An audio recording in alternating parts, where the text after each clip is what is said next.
Bienvenue, Haka de France.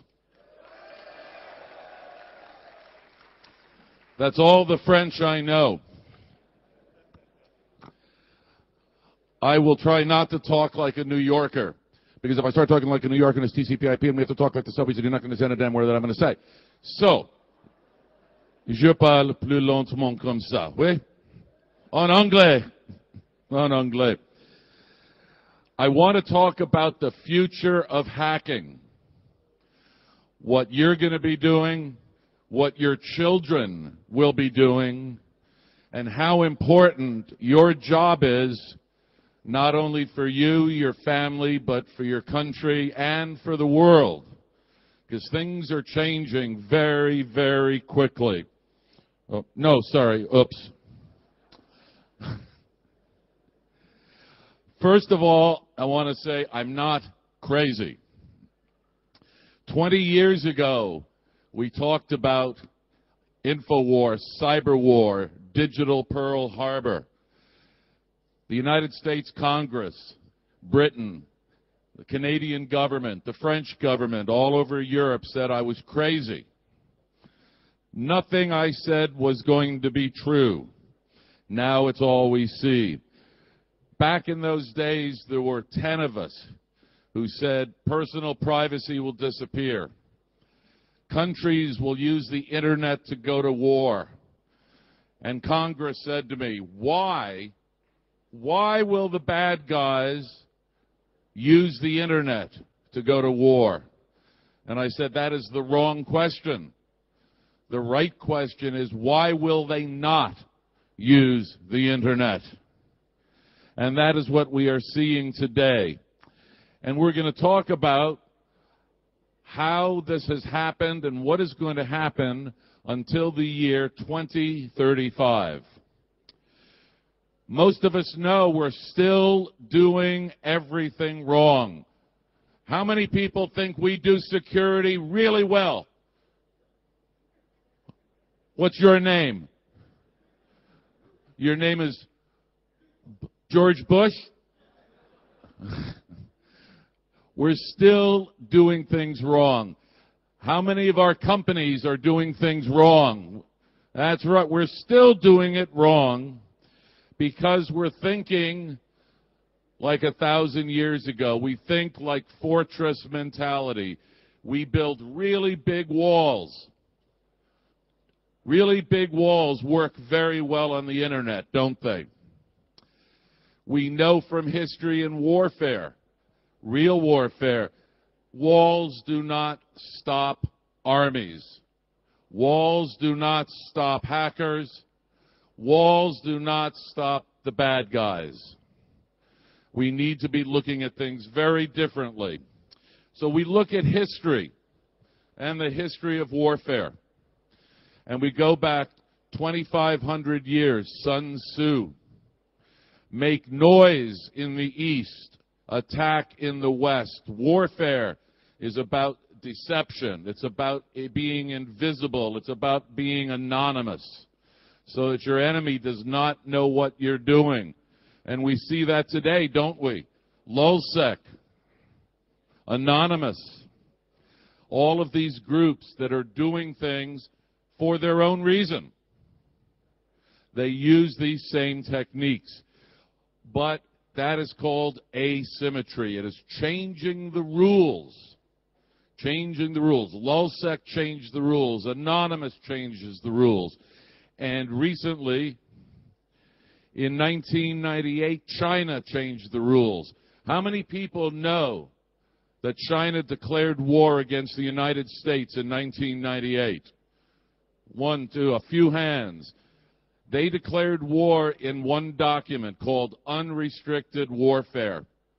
And that document says, in a war with the United States, we, China, will lose. In a nuclear war with the United States, we, China, will lose. Therefore, we change the rules. The new rules are, we can attack your infrastructure, we can attack your economy, and those are the new rules that we are going to play by. And what are we seeing today? China's getting very, very busy. Now, today and in the future, the bad guys only need three things to win. They need the capability. We're going to talk about a lot of capability. They need the intent to do this. But most importantly, they need the will to be able to do the bad things they want. The same way that hackers have the will to figure out what's wrong and try to fix it. The bad guys have the will to do things for their own reasons, to do bad things against good people. Capability is about technology. It's about the technology that we have all around us. 20 years ago, we said the bad guys, the terrorists, China, Iran are going to use the internet, are going to use these capabilities against companies, against the United States, against the West. And nobody believed it. But the capability of the technology that we were developing in the United States, in Europe, and Japan is that same technology that is now being used as weapons. And we're trying to defend against it using old ways of thinking. We live with an open source world. Is open source good? Show of hands. Open source is good. Okay. Is open source bad? Show of hands. The correct answer, it is both. It's both, les deux. Because it is good for us to develop. It is good for free technology. But it also gives the bad guys access to the same technology. And this is part of the problem that we have had for 20 years. As we put out and develop new technologies, we forget that the bad guys are going to use them as weapons. And this has always been true in history. Bronze was stronger than iron. That was a new technology. Certain kinds of guns were new technologies. The Gatling gun, a very, very fast gun, 1860 in the United States. Instead of 1 or 2 bullets per minute, you had 500 bullets per minute. A technological change. Airplanes in World War I, a brand new technology that was meant for good but also had a use for bad. Radio, radar, and then atomic weapons. And one thing we certainly worry today, the bad guys having access for dirty bombs or other types of weaponized versions of even medical waste, of what we throw out from hospitals. So we develop technologies for the good and forget about how they can be used for the bad. So supercomputers, those were very popular. But this coming year, China will be #1 in the world in supercomputer power. What can they do with that? What are they doing with that? And we are seeing the progress that they make with space, with their own astronauts, with cryptography, with mathematics. We see the amount of power that they've got going. And cryptography, back in 1976, we had the first Diffie-Hellman cryptography, the first asymmetric keys. We had data encryption standard, DES, and in 12 years after that, it was cracked. How long does it take now to crack AES 256? How long will it take in 2 years, in 5 years, in 10 years? Do we know? Problem is, we build everything as though it will be good forever and not thinking about what the enemy is going to be doing for us. So the point is, all technology that we come up with will be turned into a weapon. And it's going to be a lot of our jobs, the IT professionals, the security professionals, and the community, to make people aware of what can be done with this technology, not only for good but for bad, not only for defense but also for offense, because all technologies have two different sides to them. Technology begins with an idea. Then it is tested in the laboratory. Then eventually it turns into a product. Then it becomes a consumer device, like these iPhones and Android devices that are now going into corporations. Then the bad guys say, there are now enough of them that I pay attention, and I do something bad with them, and then I weaponize them. I turn them into weapon systems. We do not think about this at the beginning with the idea. We only think about it after we have made lots and lots of money and commercialized this technology. And this is the challenge that you face. This is the challenge that your children will face when they grow up to be geeks and nerds and hackers too. We see this in the world of IT. Long time ago, .com, .exe, simple files, then there were viruses. And now we have all of these different types of exploitations, the kind that Damien was talking about earlier.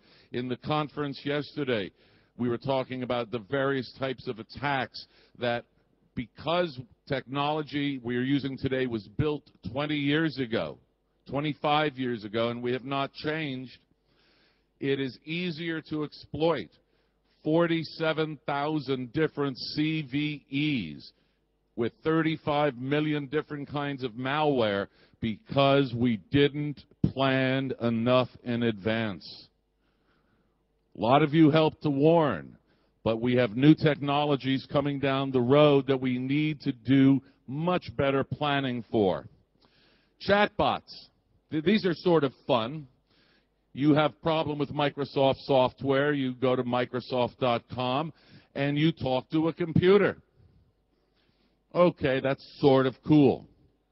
But now, put on your bad guy hat. What can the bad guys do? The West, we care about what terrorists are doing. So we have intelligence, NSA, GCHQ, Echelon, listening to the chatter, listening to the traffic. I, as a bad guy, could set up hundreds or maybe thousands of chatbots to make so much noise that it becomes impossible to tell what is real intelligence and what is fake intelligence, using the same technology we use today for help desks. Did we think about that? No. Does our intelligence community now in the U.S. know about it? Not very many people think about it, because the problem is so difficult to solve. Now, the telephone, that has grown since 200 years, or 150 years. And it has changed. And very soon we're going to have telephones that are going to be built into part of our glasses with our cameras. And you'll have inside of your eye, everybody will have to wear glasses, of course. And you'll have everything right in front of you. I ski. And my goggles have GPS, they have altitude, they have weather conditions, everything displayed inside of my goggles. Now, those are expensive, but this is the same technology we're going to be seeing more and more of being used in the commercial sector. How will this technology be used for evil? This is one of the things we have to start thinking about. How will this technology be turned into weapons? With these pocket computers, these are not telephones we have, these are computers. Right now, 600 million. By 2020, there will be almost 20 billion of these with IPv6, intelligent endpoints. Now, what does this do to the Department of Defense, the Ministry of Defense? What does this do to any country's security, any company's security, when you can control so many devices? When you have that many of them, how many more bots can you have? How much more evil can be created? Let me challenge you, as part of your jobs and part of your thinking, to help come up with ways to defend against what we know is going to happen. This is not an easy answer. You're not going to come up with it tonight over 4 or 5 beers. It is a community effort. We're all in this together. But this problem right now is affecting the United States government, the British government, and Western governments because they want the soldiers to have the intelligent endpoints as well. But these intelligence endpoints are part of the commercial consumer place on that life cycle curve. So they have not been weaponized yet, and maybe we still have a chance to figure this one out. When the PC gets stronger and stronger, Bill Gates said 20 years ago, 640K, that's all I will ever need to do any computing. Well, I have 10 terabytes at home, and that's not enough for me alone. But I have a lot of porn. So we look at the new technologies. No longer are we just having horizontal magnetic. Now we have vertical magnetic for greater density. We're finding new ways to do light-based computing that is faster. In 2029, they say that today's supercomputer will fit inside a single cell, the size of a cell inside the human body. What impact does that have upon security, the security of a company, your personal privacy, or the security of the world versus the bad guys? And you'll note that I stop everything at 2035 because of Ray Kurzweil. Everybody know Ray Kurzweil? Ray Kurzweil, very smart American inventor. He says that by the year 2035, the technology of the computer, the silicon or the light-based computer, will be greater than that of the human mind. It makes you think of Skylab from Terminator. What's going to happen?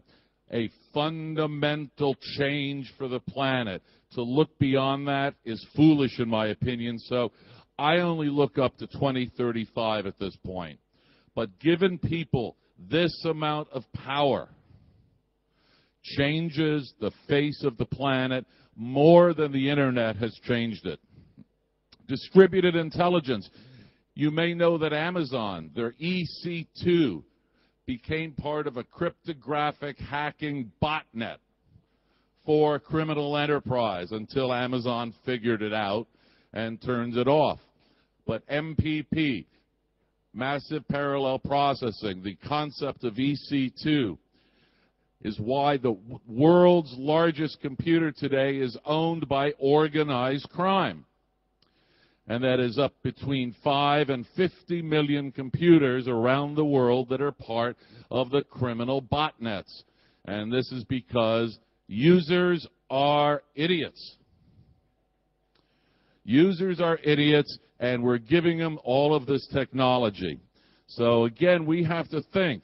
We have stupid users, massive technology. What is our job? What should we be doing to help?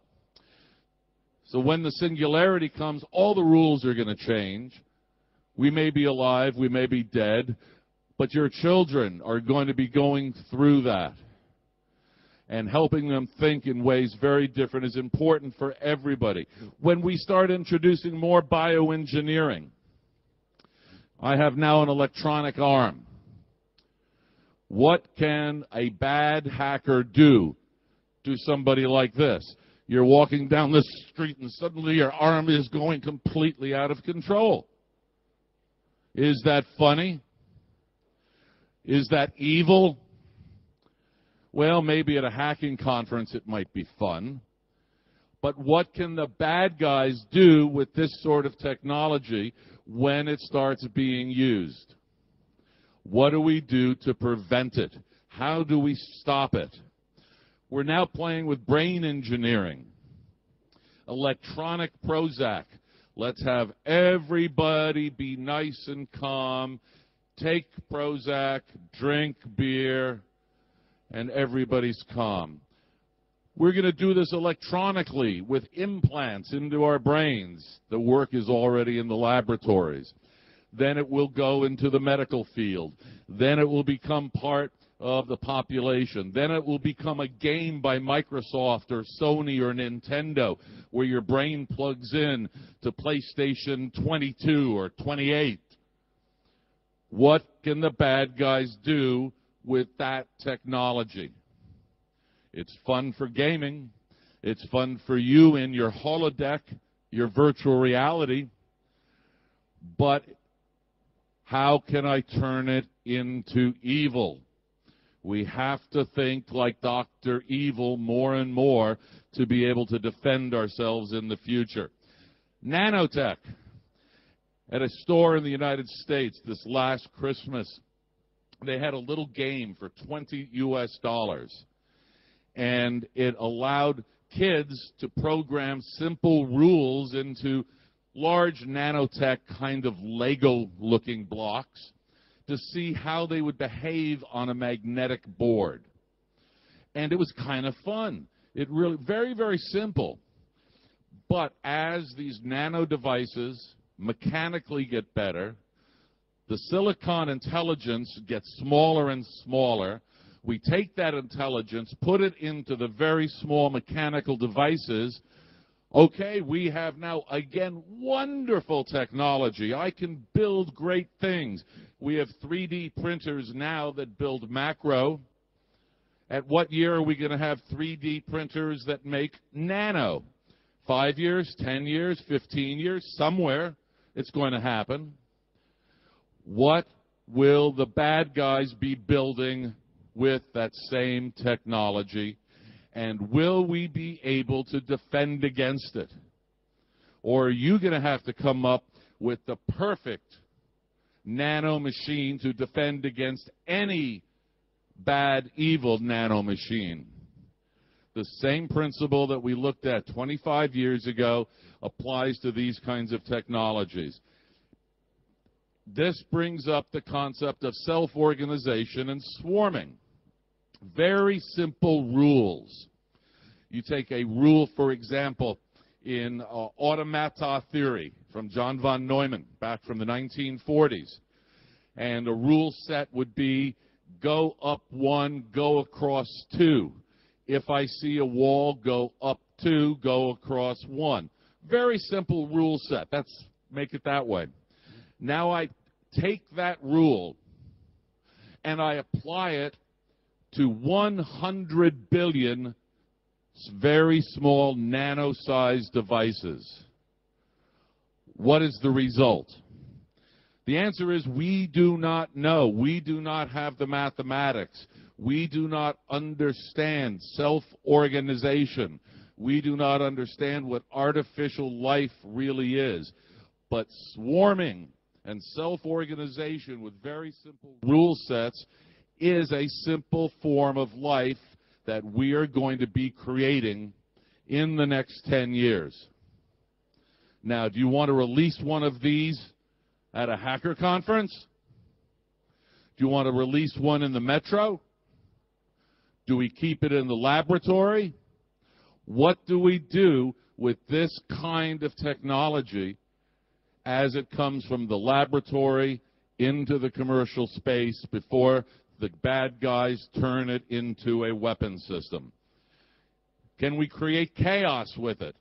Once we learn how to organize and create rule sets and understand the output of those rule sets, very, very complex, non-predictive Boolean algebra, perhaps I can trigger on purpose various types of chaos. Maybe I can with IPv6 and massive amounts of data that is moving along at terabits per second. What sort of chaos can I instigate into systems just because I can, just because I choose to be evil? What can we do now as we're planning our future IT technologies, as we're planning our predictive modeling? What can we do now to plan for what we know is going to be coming down the line as these new technologies appear in the next 20 years? EMP, electromagnetic pulse, and high-energy radio frequencies. I saw an example of my first one 20 years ago at a hacker consortium in Holland. And they built it for $10 or $20 and crashed computers. At a conference I was holding in Washington, D.C., we built, you see the small one on the bottom. A friend of mine from California built that for under $1,000. We set it off. We turned it on right next to an airport in Washington, D.C. The airport was not happy. We destroyed computers in the hotel. Digital cameras were all dying. And this was the home version of these, not the military version. The military version is the big fancy one up here. When will those end up in the hands of the terrorists and the bad guys? When will this technology migrate over? And ultimately, what can you as the community, in conjunction with business, with government, what can we all collectively do to help prevent the movement of this technology and to be able to prevent what it can do to us? We use a lot of UAVs now in war. Does this mean that they're only going to be available for soldiers in the military in 10 years? Well, right now I can go to an electronics store or on the internet and buy a helicopter. $50 US, remote control helicopter, remote control plane. Now, if I were a bad guy, I take a little bit of C4 explosive, put it on the wing or in the shell of one of these devices, and I fly it into a school. What have I just done with simple technology I can buy on the internet? Now we take this to the next level. Do we want the bad guys having UAV technology like the Predator drone? We would all probably agree, no, of course not. But have we ever been able to keep the technology out of the hands of the bad guys? Unfortunately, the answer is no. So this is coming, but again, what do we need to do to plan for it? We finally figured out how bumblebees fly. So DARPA in the U.S., back at the beginning of the curve, the idea and laboratory, we are building in the U.S., and I'm sure other countries are too, little tiny, almost invisible bumblebots, like bumblebees, that are going to be used for surveillance. So you're in an office meeting and you have a fly in the room. Is it a live fly? Is it a digital fly? Does it have a camera? Does it have audio? Does it have a transmitter? Does it have all of the electronics inside of it? Because now we figured out how to make it mechanically work. How are we going to defend against these kinds of technologies? This is part of your job to be thinking about. Not just playing capture the flag, not just worrying about IPv6, but looking forward 10 and 20 years as to what we're going to be doing. Same thing. Some of you are not going to be lockpicking. Some of your children may be playing with chemistry sets. When I was a little boy, I had a chemistry set, and we made hydrogen sulfide, and that smells like rotten eggs, and that was a big joke. But today, I can make big bombs with the same chemicals I can buy from any store in the United States. This kind of technology is, with bio and chem, going to also become homebrew versions of biochemistry that we are going to see some, unfortunately, bad things occur. And DNA is another problem. We're publishing all of this open source information on the genome. Right now, it is a lot of money to build a recombinant DNA lab. The price will go down, the price will go down. Somebody will make a script kiddie version of recombinant DNA kits. Then what happens? What do we release into the ecosystem? recombinant DNA made by stupid people, by evil people, by accidents. It's like programming. We release codes. We hope it's good. Well, sometimes it's not so good. Well, we just made some DNA. We hope it's good, but now you have a three-headed horse. You have things that hurt the environment. We don't know the results of what we're doing with this technology. So what can we do? Well, the first thing we can do is tell you all to stop. That's going to work. Everybody, show of hands. Let's stop now. I didn't think that was going to work. We've been trying to get people to build security into PCs, to operating systems and applications. How's that worked out so far? Not so good. One of the things that we really need to do, and you guys are part of it, and the hacker community has always been a good part of this, is to help look at technology, look at early technology for not only what it can do, but for what it was not designed to do. What else can I do with this software? What else can I do with this protocol? Where are the holes? What are the problems? How can I make it better? How can I exploit it? Not for evil, but for the knowledge. Take that same principle and think ahead.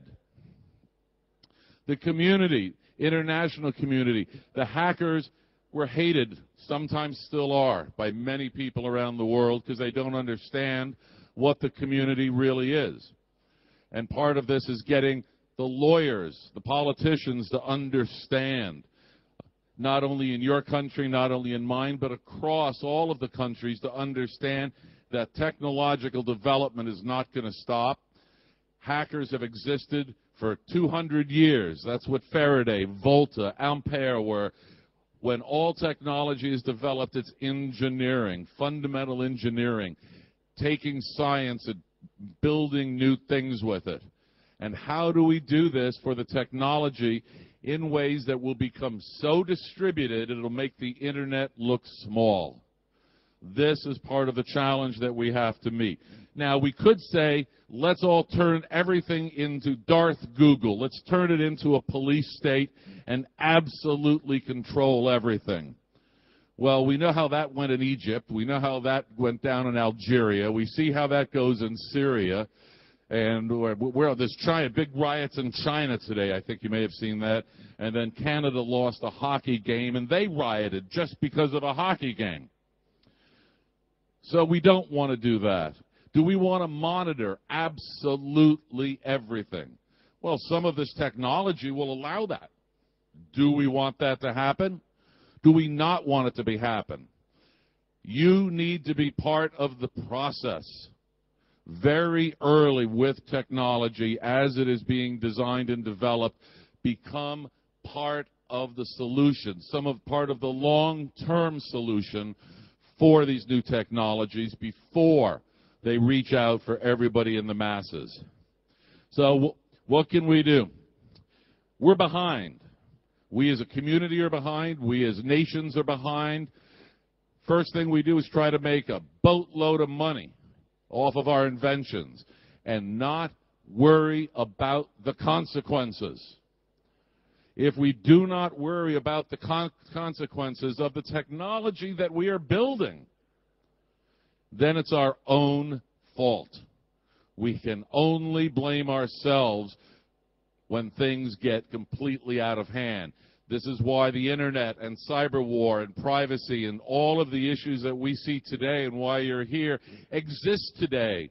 Because for the last 20 years, our governments basically said, we don't understand, we don't care, we're going to ignore it, and now things have gotten completely out of hand.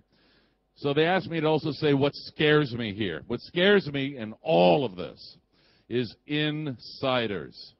The insiders who have access to the IT, the insiders who are going to have access to the new technology that may not have the same morals, have the same ethics, same responsibilities. And we're seeing that with groups like Lulzec. Every other day there's something new coming out that is not done necessarily for good. It is causing trouble. So that scares me. Do we want governments and companies to strike back and use vigilantism? I don't know if we can do that because attribution is so incredibly difficult to do. Do we know how to take down portions of our networks to make them survive? Most of them, no. We do not design them for what we call graceful degradation. To, if I am under attack, take some down, leave the rest up. And then the greatest fear also here is people. They're idiots. We give them huge amounts of technology to use. We ask them to be responsible. We ask them to care. We ask them to behave ethically, understand consequences, and what do? They post naked pictures on Twitter. They abuse Facebook, and to them it's a joke. They do not understand the consequences. But what really, really, really scares me, and I don't know the answer, is the sun. The sun, the solar flares. Have you been following ESA and NASA talking about solar flares? In 1853, there was a thing called the Carrington event. And it was a solar flare so large, it shut down all of the telegraph systems that existed around the world. So, they're predicting sometime in the next 2 years, same thing. A solar flare so large, satellites will go away. Power grids blow up. Telecommunications blow up. What do we do about it? What can we do to start planning for it? There are some groups that are actually talking about this now, and it may be of interest to you to look into how you could contribute and help out and offer some of the awareness that is needed. It is about awareness. It's about learning how to be offensive as well as defensive when new technologies are made. It's about how to make systems survivable while they are being designed, not 10 years later after we have deployed and sold millions of them around the world. And it's about you and the community working together and helping to take your knowledge, your expertise, and make it part of the future so that it is survivable with this new technology. You guys have been a great audience. Merci beaucoup. And I'll be here to talk. Thank you.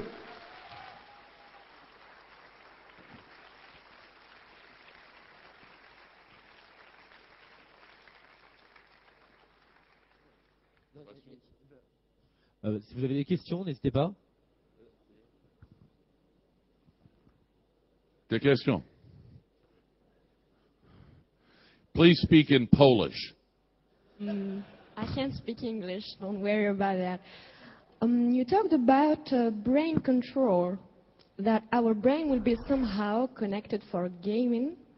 What do you mean with that? Do you think that it is possible to access some information in our brain, or? There are, again, let's go back to the military. What sort of control? It is bioengineering. It is the brain and the circuitry, digital circuitry, silicon circuitry combining with the human brain. There has been a lot of work going on in this area.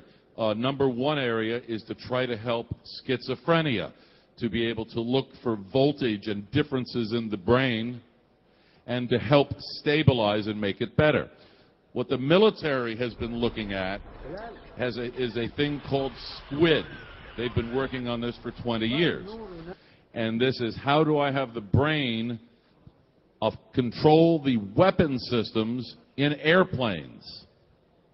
So the brain then can say, I want to fire missile 1 there, missile 2 here, missile 3 there, and the brain does it.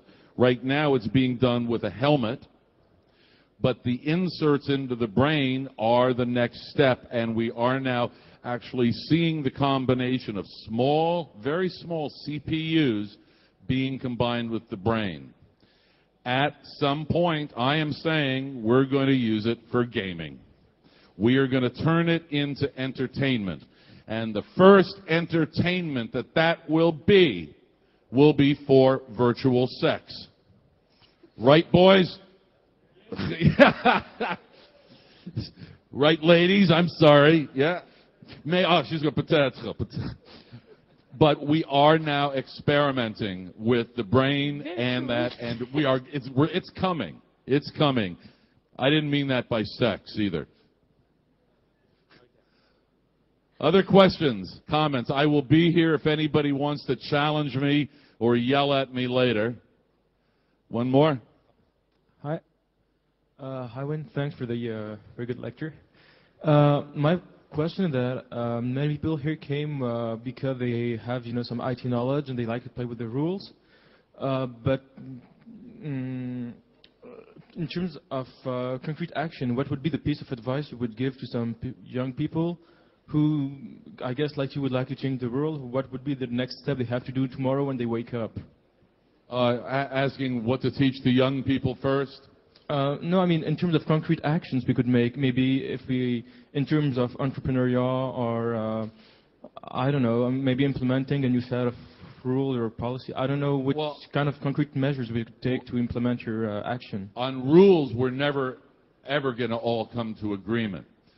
But what we need to teach, and in the United States we are so politically correct we do not do it well. We need to teach that there are consequences for everything you do. And you need to understand those consequences. For every action that you take, it has a reaction. It influences. It causes something else to happen. It's another phrase is the butterfly effect. And the butterfly effect will even become more profound as we enter into smaller technologies and nanotechnology, the swarming effect in artificial life.